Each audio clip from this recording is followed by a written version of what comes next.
subscribe my channel. Today my topic is Swami Vivekananda. Rise awake and not stop till the goal is reached.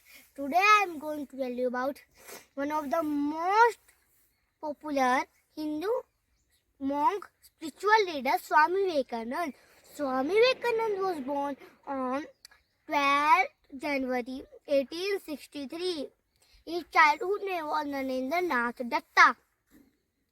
He had a very strong memory since his childhood.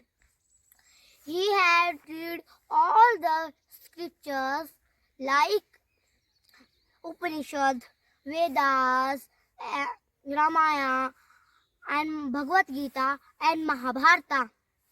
His speech in Chicago made him globally famous. He followed his Guru Ramakrishna throughout his life.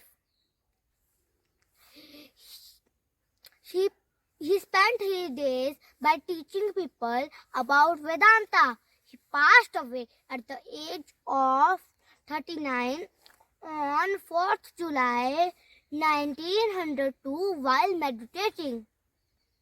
The birth of Swami Vivekananda in India is celebrated as National Youth Day. Thank you. Have a nice day.